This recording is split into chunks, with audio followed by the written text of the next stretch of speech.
VIII, Selenotrope is the 11th, I think 11th full-length album technically from Botanist, a San Francisco, California based avant-garde slash post-metal group who began as kind of in the age of what I would describe back in the day as Bandcamp black metal. It was a prolific form of new type of black metal auteur who took a lot of daring abstract chances with the atmospheric and post-black metal sound as it developed in rapid point of evolution in the late 2000s and early 2010s. Groups that fall into that category land all over the place, but the ones that people know today, Krallis, Liturgy, even Jute Geit, if you remember that group, he's continued on working. And this band kind of fell in that age of gimmickry. It was something different, and well, obviously because they don't feature guitars, they feature dulcimer, which, if you don't know what a dulcimer is, you really should, because it's just a very important part of American history and instrumentation, as well as in other cultures as well. As not so much an alternative to piano, but to an accessible precursor. So, learn about the dulcimer, understand its sound, and see what it can do in Botanist, right? We'll see what it can do for post-metal here in a clip.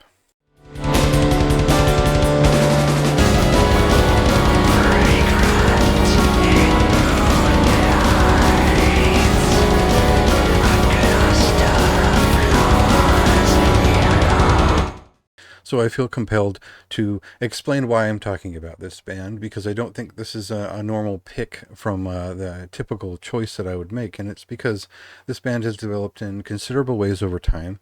And I was there when it first began, and I was compelled by the themes to read and write about the group when they first showed up. Now, the first two records when they came out were they had black metal vocals, so it made sense that it became kind of like Mama Leak and bands like that. They did begin in a intention towards black metal space, and this was an avant-garde black metal related thing that had a really interesting theme and a mode that translated very well. Once they had moved a little bit more into post metal with it, with Doom and Bloom. I think if there's one record from this band's discography that I would actually recommend, it is Doom and Bloom.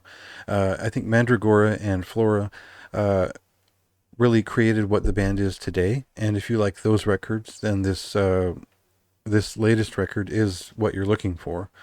But the main fellow behind the band, Otrebor, certainly experimented in a very quick fashion with a lot of releases early on, leading up to about 2014.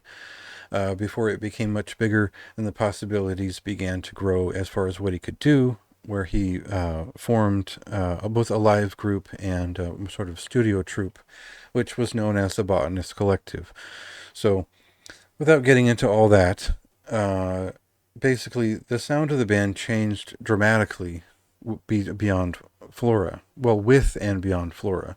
Flora is basically where this record picks up in terms of sound, which is a unique kind of two or three dulcimer voice with aggressive post-black metal drumming or post-rock drumming even, and whispered vocals.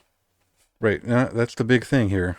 The vocals are whispered on this album, and I mean like ASMR whispered, and I like it. It's kind of interesting. Like there are some clean sung and choral pieces which are done in with the inclusion of the live clean vocalist Mar Stacy, and those are ethereal, not quite anthemic, but transcendental in the way that they're expressed.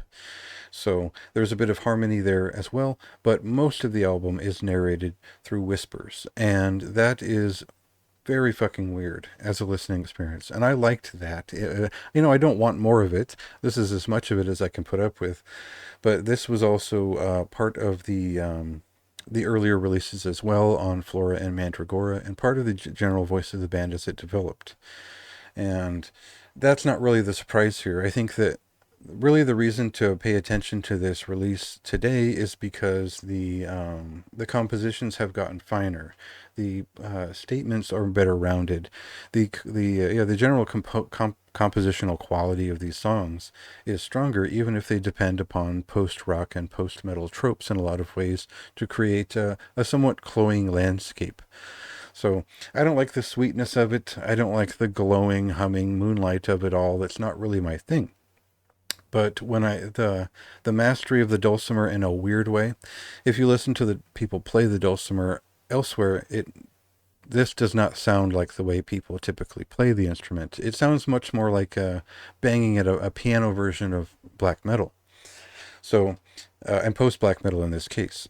So that is why it's interesting to me, is that there is a textural and harmonious quality to a lot of this music, while the drumming is quite fine for this style.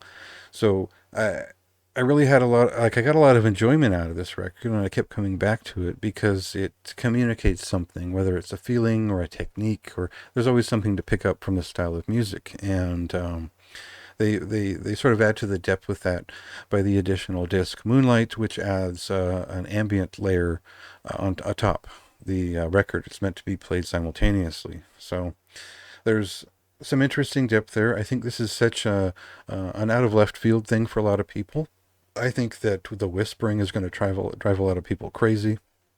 And I think the dulcimer based aggressive music is just going to be something unheard of for a lot of people if you have missed the last 10 years of the band. I think they've developed it quite well.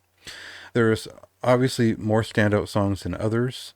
And all I would say is that if you follow the band back in the day, it's worth at least checking in to see how things have happened along the way, because I was surprised that it was pretty enjoyable.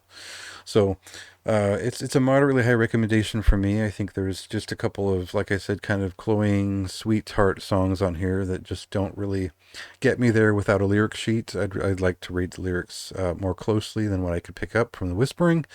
But I had a great time with this record, and I think that it is so different that it held my interest for quite a long time as I was evaluating it.